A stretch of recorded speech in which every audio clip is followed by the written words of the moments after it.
Excellent. Can you describe what you do and who you are? Yeah,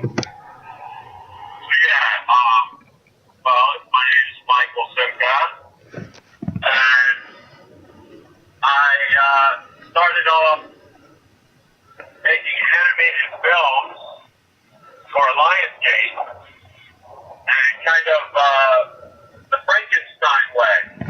I bought previously made films for foreign countries, chopped them up, put them back together, added American stars to voice the characters like Ariana Grande, hired television writers, and I wrote them myself to write a new script with jokes and storylines that make more sense to an American audience.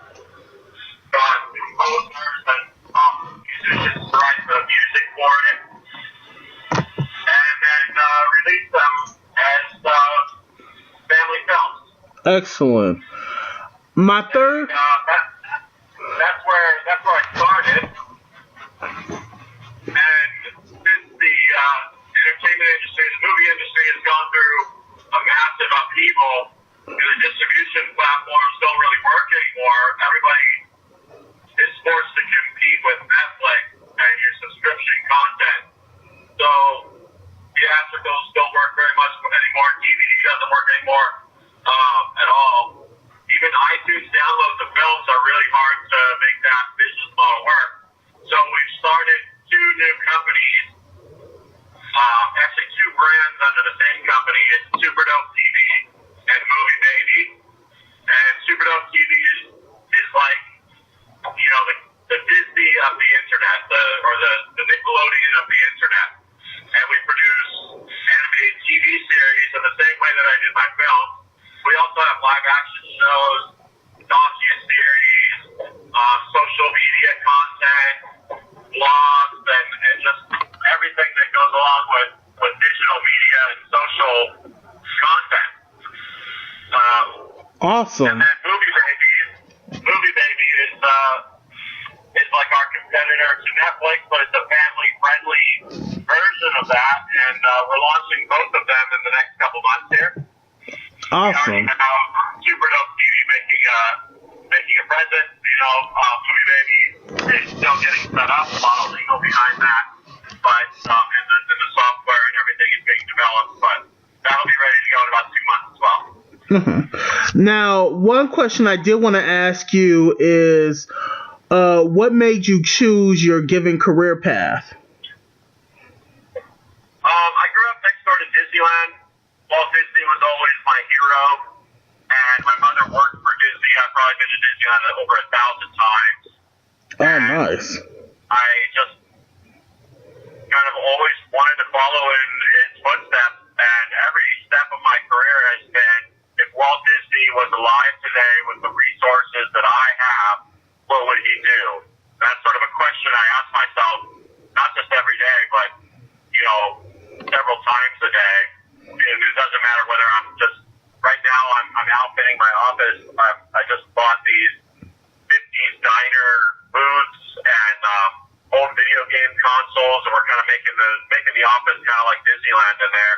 And even that is just like, well, what would Walt Disney want it to look like if he was there? We moved into the CNN building on Sunset. We're just getting that set up right now. But, every creative decision from the directors and writers I hired to the kind of content we produce and the business ventures, that's been my greatest inspiration, to create something that's filled with fantasy and adventure and really entertainment for its own sake. That's my biggest philosophy. I don't want to put educational stuff for the sake of being educational or political stuff or whatever. I think just entertaining people is my ultimate goal in life. Awesome. Now, my other question was, since you're in the industry, can you tell us what was your first job in your career? And how difficult was it to obtain it? Oh, I'm sorry. what was your first job you had in your chosen career path, and how difficult was it to earn that first position? So I was an actor as a child, so I used to go up to LA. I grew up next door to Louisiana in Orange County, but I used to go up to LA about 3 times a week on auditions, and mostly for television commercials. I was on a soap opera for a little bit, but there was a lot of competition, and I probably got 1 out of 50 auditions. I think the first like really big commercial that was like on TV all the time that people saw was a Lego My Eggo commercial. I'm in school for that, but everybody used to come up to me in school and say Lego My Eggo, which bothered me at the time. But now I'm like, that's pretty cool. Pretty cool start. You know, we're very pop culture, and Eggo waffles is a pop culture legend. So Right. I was a part of the Eggo waffle legacy, I guess.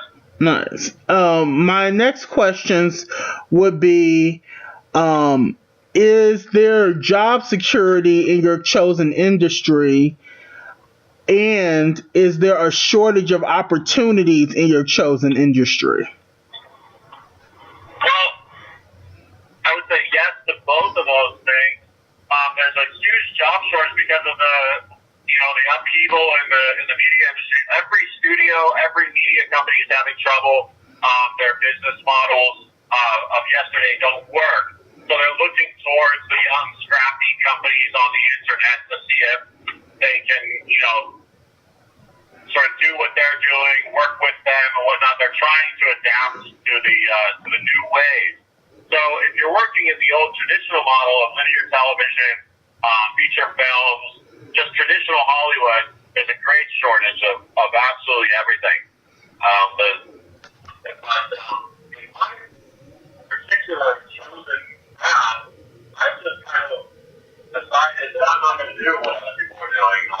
My Twitter handle or my avatar that I didn't like the industry too much, so I just built my own.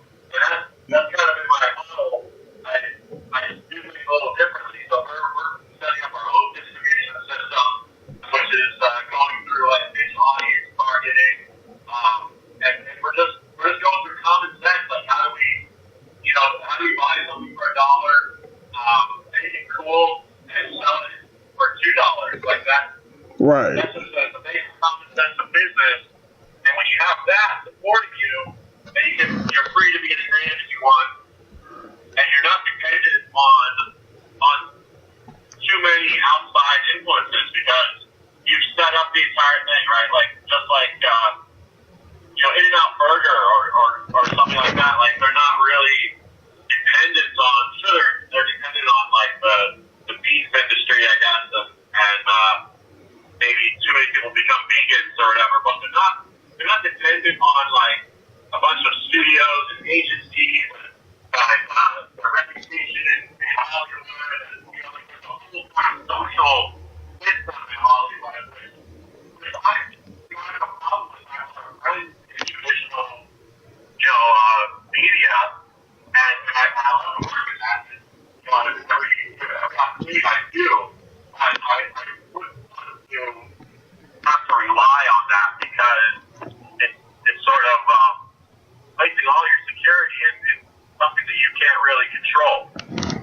That kind of actually set up on my own, so the job security is much higher right. than I think the average in my industry. Right. Because one thing I wanted to say is I wanted to ask you, because it kind of what you were saying kind of ties into another question I wanted to ask. Is your chosen career path dependent on more of the knowledge you have obtained or personal connections?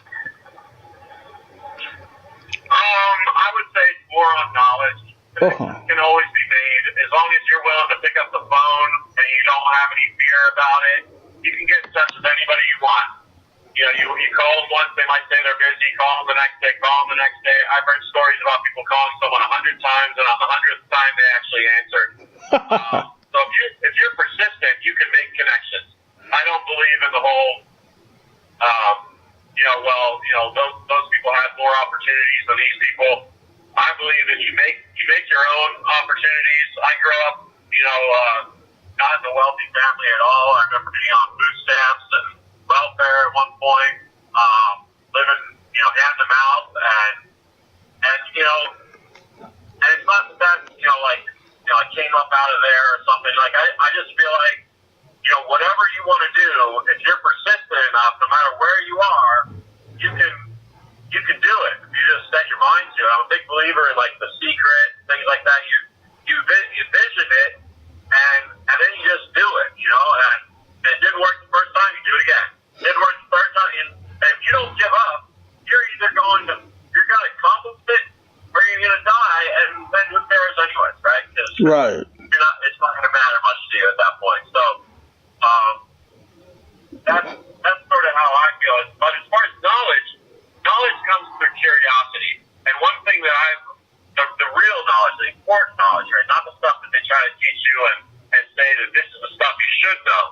Like everybody's curious about something, and just fostering that. Like if you're curious about like the science of colors, like if you're into animation, animators are just fascinated by the difference between pastel and neon and the bold, hard candy look of New Disney and stuff, compared to the old classic, what they call the moldy fig look, and which I love personally, or Gary Blair look. Those are all like differences in like shapes and colors, and if you're like fascinated in that, you just buy books on it or just look online and read articles on it. You can feed your mind and your creativity with this knowledge, and that's the kind of knowledge that's important. If you're into model trades, then go online and just read everything you can about it, and then figure out how people built them, or what was the culture like, where did they come from, all this stuff. So you're going to use that for the things that you're eventually going to build. So knowledge is, I would say, thousands of times. And then I also want to ask you, because I know you said knowledge is one of the strongest things. One thing I also want to ask, do you think education is a barrier to entry for someone in your chosen profession? I think education is a huge barrier to entry. I think education is just a bit. It's a waste of time. As far as like the traditional system of education, I went to school, I went to college, and it was the biggest waste of time of my life. I wish I never went to school. I mean, everybody has their path and whatnot. Like that, I got to where I am. I'm in a happy place now. But I look at those years as just kind of years that I could have been building the stuff I wanted to. So when I was in college, it was like I'm learning the stuff that people are telling me I should know. Right. And I think that's a voice that you should just never listen to. Like when people say that this is what you should know, it's probably something that doesn't really matter too much. Like listen to your heart. What do you want to know? What's your curiosity telling you that you want to learn more about? Because that's when education is fun.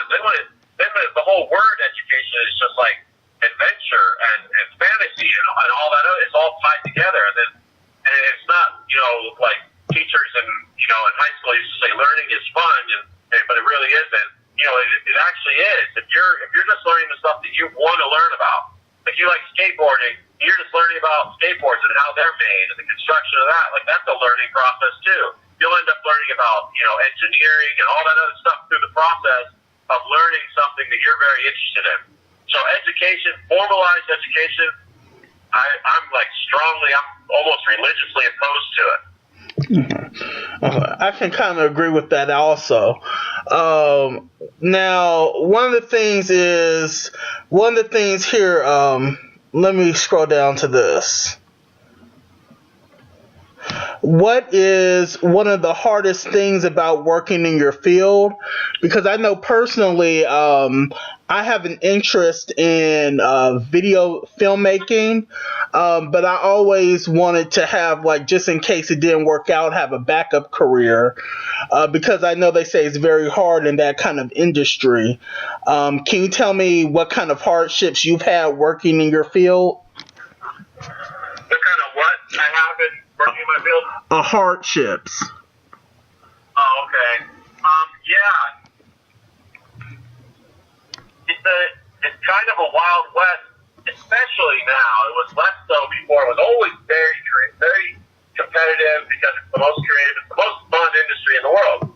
Right. So you have everybody wants to be here, and the name on top of that, you get famous. So everybody wants to be famous. So you have something that's super fun, and then the biggest opportunity to get famous. You put those things together, and plus it's in like one of the most beautiful places to live in the world in Los Angeles. So you have just people just cutthroat wanting to achieve and beat the next guy. So there's a lot of competition. For every job, there's 10 people who want that job.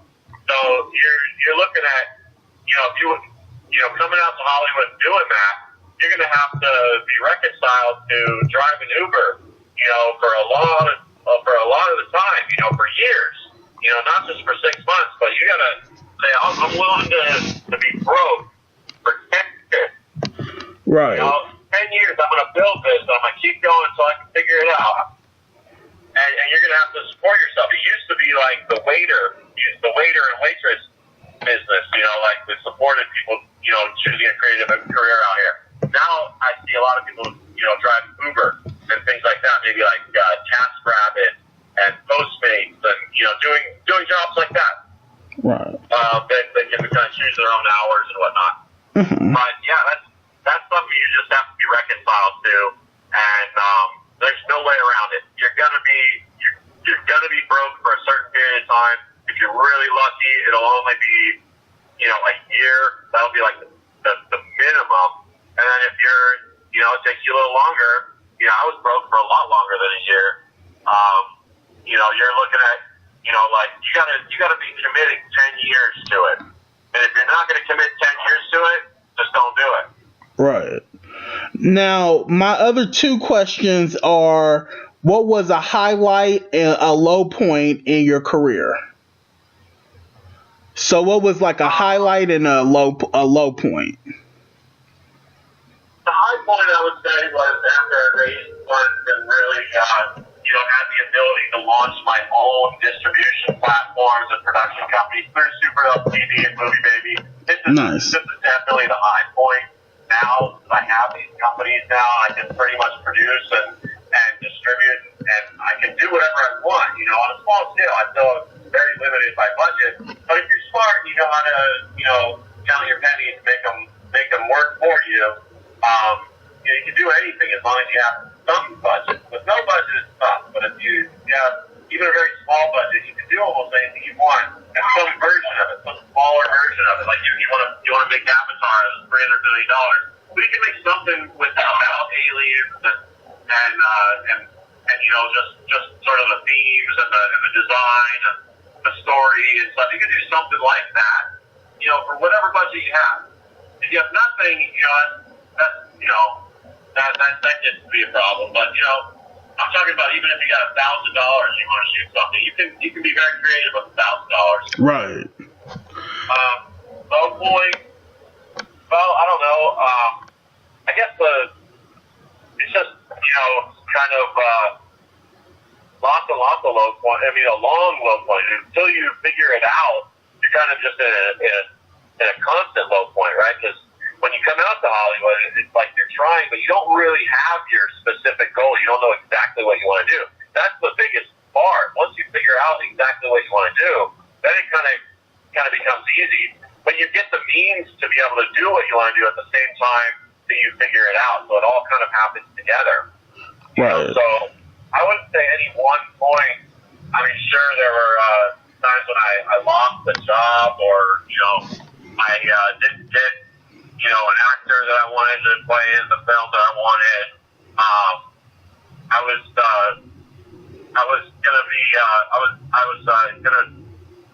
supposed to get Johnny Depp's old apartment that he had down in downtown LA. And he designed it himself. There's this pirate ship chandelier in it, and nice. Talking to them, and I was supposed to go in there, and it turned out like someone who worked with them, was supposed to sign the contract to go be there, and it was a big thing, it was like Johnny Depp's apartment, and I was really attached to it, and I didn't get it. But I mean, there's always disappointments, and the place that I put my office now is in the CNN building. It's actually better than than what I would have been doing in downtown LA. Right. So it all works out. There's low point, high point, whatever. But I would say, in general, a low point is when you don't really have your goal, you're not really focused on something, you're kind of confused, you're just wandering. And then the high point is when you know exactly what you want and you're moving toward it, not having achieved it, but you're actually making steps and you know where you're going. That's sort of the difference for me. And that kind of runs into my final question, because you kind of answered like 4 questions in a row, so that was nice. But my biggest question is, where would you like to see yourself in 10 years? In 10 years, I want to have something like the Disneyland. I want a physical location, something. I mean, it was much bigger and probably maybe more of them, in different places. So that's a big thing. I want to do something. It's not necessarily with like roller coasters, but just really focus on like vintage stuff. Like I'm obsessed with old games, like arcade games, and just like culture of like theater from 200 years ago, and like old movie posters, and just sort of bringing all that pop culture and American history, but not just American history. Like I'm obsessed with pirates and like India and Egypt and all that stuff. That there's a lot of it in Disneyland, but Disney kind of, and then also like the fairy tales too, right? So Disney started off as that, and now it's become kind of like more bubblegum, more like Las Vegas for kids, I guess. So I want to make something that's really about that tie to the fun of history, the adventure and fantasy of history, and how that, and just like bringing it all in like one place, or several places, right? Right. So that's a huge goal for me. I really like video games, like old video games especially. Right. And like point and click adventure games. I love those. So I will definitely have projects going on in like video games. I'll have my animated films will continue, and we'll get more into like developing new technologies for animated films, getting back to the old art, like the Mary Blair and the Ivan Earl and the that kind of stuff. That's a big part of it. And then Movie Baby will fully developed right now. It's kind of my Netflix competitor, right? The family friendly version with the subscription content. And it's actually for theatrical distribution as well. I have a very unique model for theatrical distribution through Movie Baby. And Superdope TV, but being online as the brand of the internet, the family kids and teen brand of the internet. That'll be developed. Other than that, I mean, I don't know. I've never really cared about like, I'm gonna have a yacht or I'm gonna have like a Rolls Royce or something. I don't really care too much about those things. The only thing that really matters to me about having money is that it enables me to do bigger things that I'm building things. I love to build things. So I'll just whatever it is, wherever I am in 10 years, I'll still be building from 6 o'clock in the morning till midnight every day. They'll just be bigger things that I'm building right now. And then here's a question that and it's kind of for me. What advice would you give someone who wants to be in the industry or is just starting out in the industry? I would say the most important thing is to just follow your curiosity. I'm putting on that rabbit hole and just don't look back. Don't ever say, I'm wasting too much time on learning about this. If you're interested in it, just keep going. And when everybody's like, you're spending too much time learning about this. No, keep going, man. Just keep going and then start thinking about what you can do with that knowledge. Like, whatever you're interested in, the more knowledge you gain, and if you're thinking about what you can use that knowledge for to build something of your own, you'll start developing a plan for something to build, and that's where it all starts from. Thank you. Snap. That was good. Okay. Thank you so much for helping me with this interview. It means a lot.